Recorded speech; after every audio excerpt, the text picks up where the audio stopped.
اعوذ باللہ من الشیطان الرجیم، بسم اللہ الرحمن الرحیم۔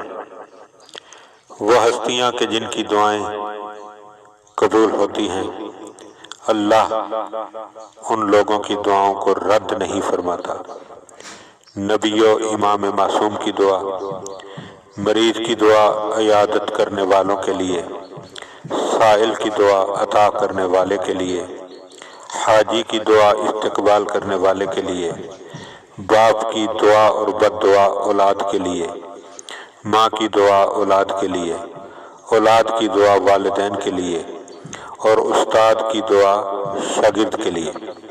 مومنین کرام، یہ وہ لوگ ہیں کہ جن کی دعائیں اللہ رد نہیں فرماتا، اور وہ دعائیں جن کو اللہ قبول نہیں فرماتا وہ یہ ہیں: جو شخص گھر میں بیٹھ کر بغیر محنت و مشقت کے وسعت رزق کی دعا کرے، اللہ اس کی دعا کو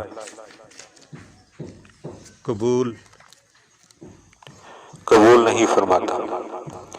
ایسا شخص کہ جو بیوی کے حق میں بد دعا کرے، حالانکہ طلاق کا حق اور اختیار اسی کے ہاتھ میں ہے، اللہ ایسے شخص کی دعا کو بھی قبول نہیں فرماتا۔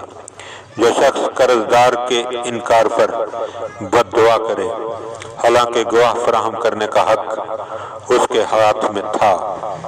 جو شخص ایک مرتبہ رزق پروردگار کو ضائع کر کے دوبارہ رزق کی دعا کرے، اللہ اس کی دعا کو بھی قبول نہیں فرماتا۔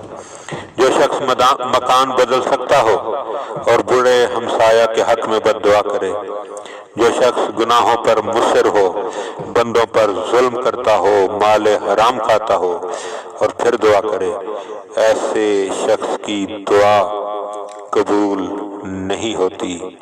دعا ہے کہ خداوند عالم ہمیں ایسی دعاؤں سے بچنے کی توفیق عطا فرمائے کہ جو قبول ہی نہیں ہوتی، بلکہ ہمیں ایسی دعاؤں کی توفیق عطا فرمائے جنہیں وہ کریم اللہ شرف قبولیت عطا فرماتا ہے۔ اللہم صلی علی محمد و آل محمد۔